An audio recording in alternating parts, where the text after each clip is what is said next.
respect for these semi drivers, man. I'm out here driving this Penske truck, and this is intimidating as shit.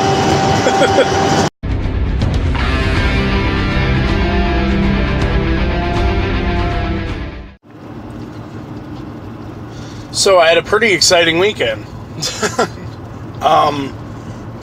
Normally my weekends aren't so super exciting. This weekend, pretty exciting stuff. So Friday, I did a run in a Penske truck, which was very intimidating. Like, I've drove big trucks before, nothing that size though. It was one of those 26-foot, like, 5-bedroom box truck type trucks. It was kind of intimidating, but I did it. And I did it actually really proficiently. I was actually really proud of myself. And I loved it. It was sexy. Just because it was a powerful truck. And people seem to get out of your way when you drive a powerful truck.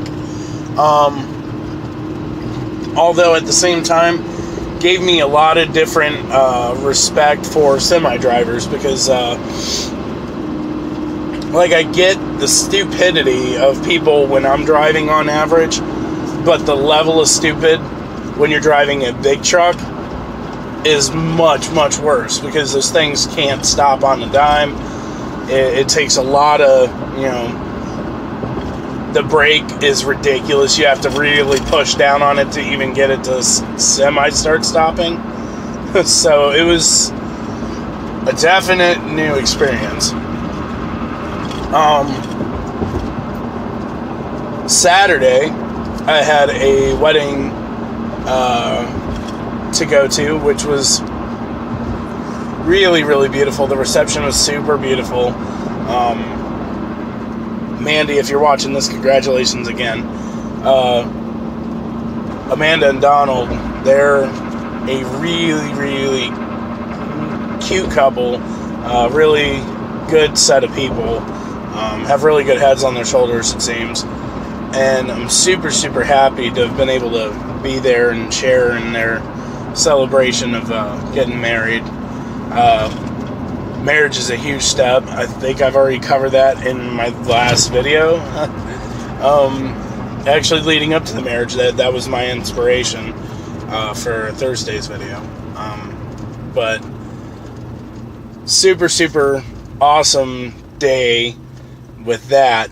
Sunday, because we got back so late, and I don't normally do this, so it's like completely out of the ordinary. We did not go to church. Because we didn't get home until so late, because the wedding that we went to took place like 2 hours away from home. So by the time we left the reception, we didn't get home until, like, I want to say 11:30, maybe midnight. It was more like midnight by the time we got home. So, by the time you get settled into bed and everything else, we didn't get to sleep until like 1 a.m.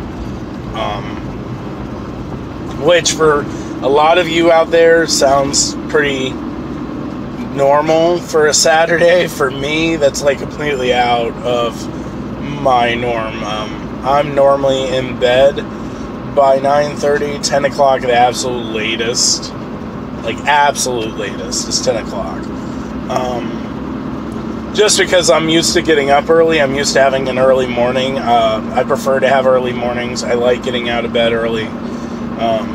I am definitely someone you would categorize as a morning person,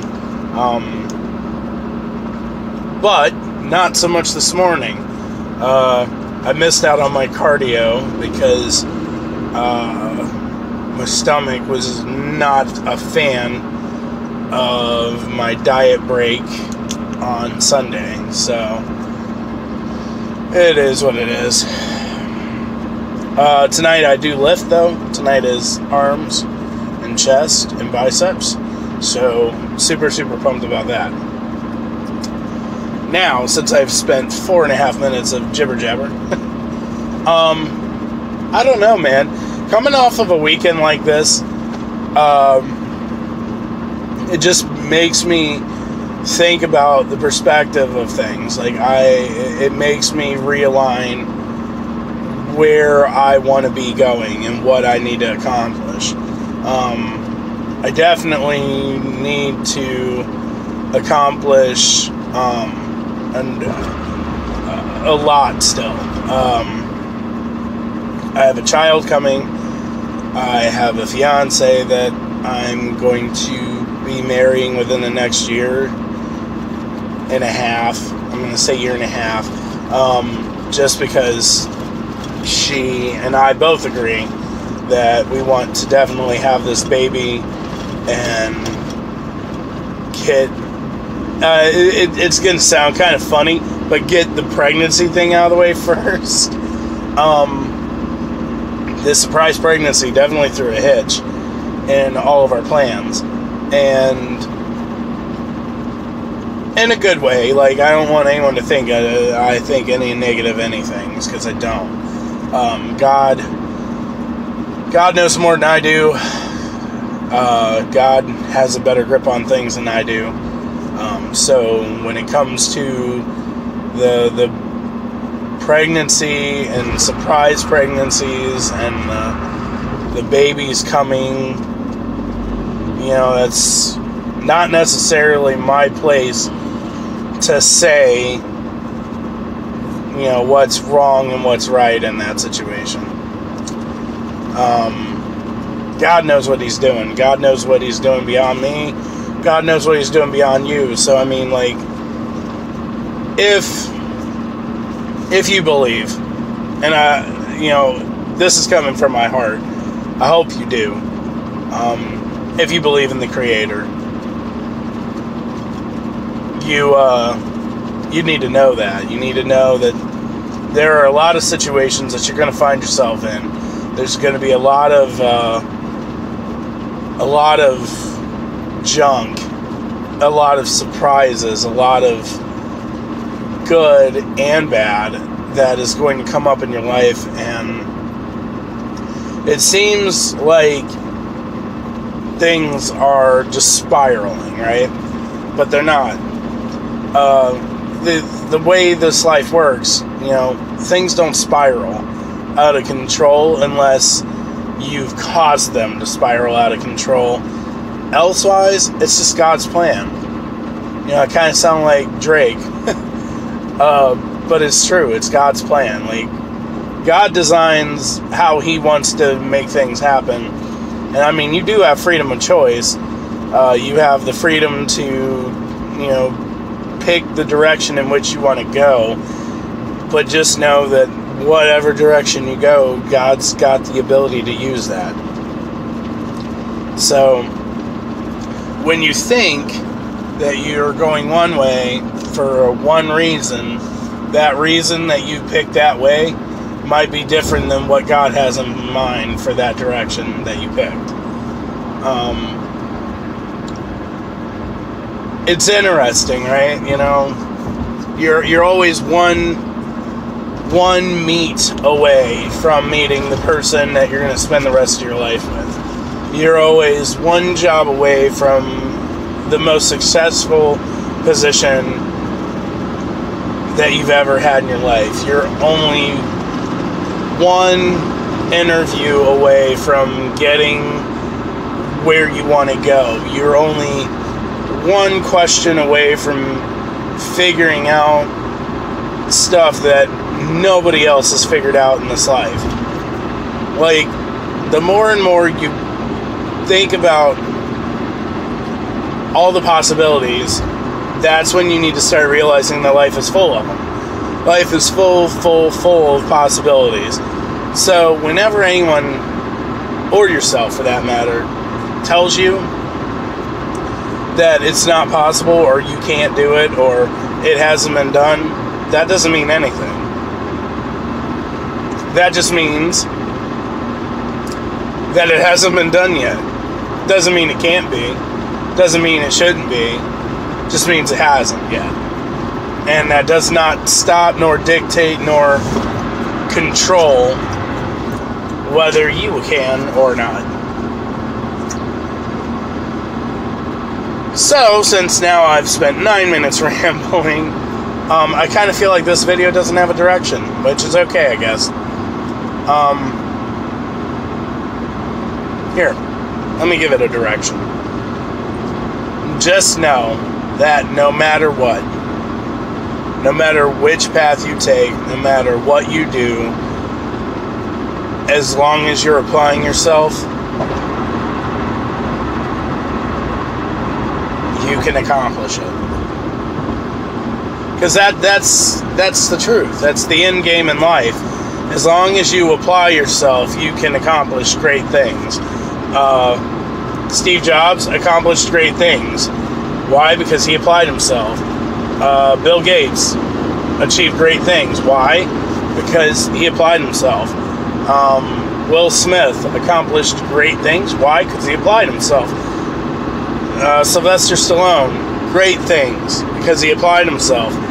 Arnold Schwarzenegger, great things because he applied himself. You know, every single person that you can think of in your mind, every single individual that has cultivated success in their life, every single movie star, actor, actress, celebrity, millionaire, billionaire, tech savvy, anything, became that way because they applied themselves. So that's all you need to do. Apply yourself. And know that this world and that your life is full of possibilities. And you can. You just gotta try. That's the hard part. The hard part is trying. The hard part is convincing yourself that you are able and worthy of the success that you should and do deserve. So, I'm going to sign off here. I hope you guys have a wonderful day. I hope you guys stay blessed. I wish every single one of you the absolute all best of luck on everything that you got going on in your life right now. And I hope every possibility that you need comes your way. And it comes your way in such a way that you find yourself in some of the most blessed ways that you can.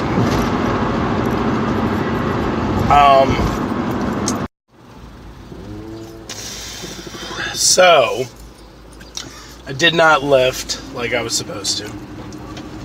I've been dropping the ball, man. I've not been as consistent with my training as I need to be. I've definitely dropped the ball on my diet, but I've known that, and I've been working on coming back around, actually slowly, so I don't, condemn myself to some level of failure. Because here's the thing, like, anybody out there that's ever dieted, right? So, when you initially start dieting, the goal is to change, to make it a lifestyle, right? Like, the goal is to adapt and acquire the new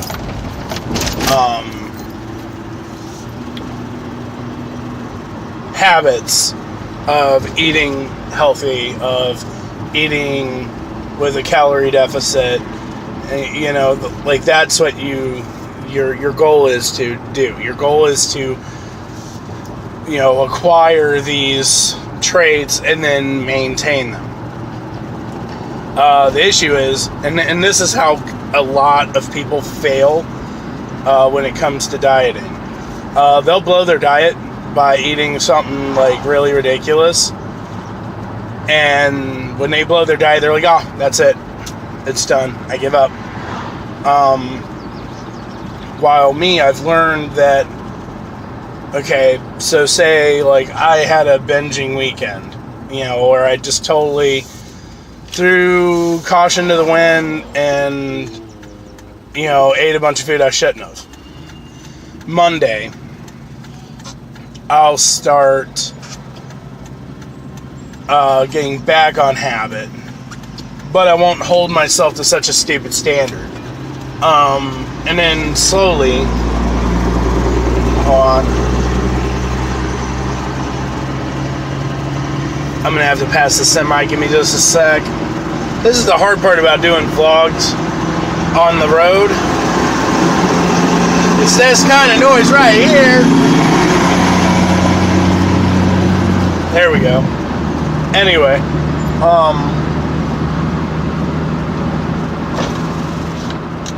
generally, that's the mentality of most people. Like, they feel like if they screw up the diet, then the diet's over, and they got to start from scratch. Me, when I screw up on my diet, I don't start from scratch. I slowly work my way back into my diet to where it doesn't feel like I'm asking too much out of myself.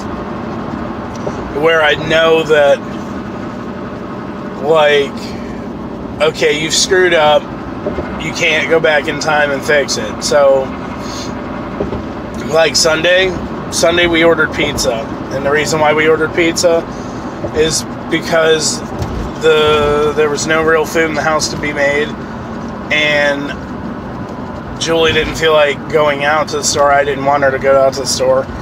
So I was like, you know what, let's just order pizza. So that Monday, I'm like, okay, so I screwed up on my diet yesterday. So the goal is today to ease myself back in to dieting without feeling like I'm reprimanding myself for screwing up. Because that's the problem. A lot of people reprimand themselves for, you know, when they mess up. And that's in life, on diet, whatever. I tend to try not to do that. And so I generally ease back into it so I don't feel like I'm yelling at myself. Because when you yell at yourself about anything, and this is about dieting, about messing up in life, with your kids, with your job, whatever, if you dog on yourself, you bring yourself down. If you bring yourself down, you tear yourself down from where you were. The goal is to, okay, so you missed a step. Get that step back, get back on it, get back to what you were doing so you're going to get back to your goal. When you tear yourself down, though, you dismantle a bunch of the steps that you took to get to where you were. And then when you dismantle those steps, it feels like your goal, and sometimes it makes it a reality. Your goal becomes further away from you than what it really is, or should be. So, I don't know. That's the way I look at it. I honestly can't believe I just did a 5-minute clip on dieting. Jeez, I need to get a life. I hope you guys have an amazing day. Today's Tuesday, so this video will be posted in the next half hour or so, once I do the real quick editing snips. Man, go out there and kill it. And remember, don't tear yourself down because you've made mistakes. Don't tear yourself down if you've messed some stuff up. Work your way back into your goals. Work your way back into what you need to do to get to where you want to get to. Tearing yourself down only makes things harder on yourself, and it doesn't make anything easier. So just stick to your guns, man. Go after it, and take the steps back that you might have missed. You know, the one phrase that Rocky says to Creed, and I'm talking about in the latest Creed. I'm not talking about Creed as an Apollo. I'm talking about Creed the movie with his son. When Rocky's training him, he tells him, one step at a time, one punch at a time, one round at a time. And that's reality. Reality is one step at a time, one punch at a time, one round at a time. And that's how you achieve your goals. I hope you guys have an amazing day. I'll see you guys later.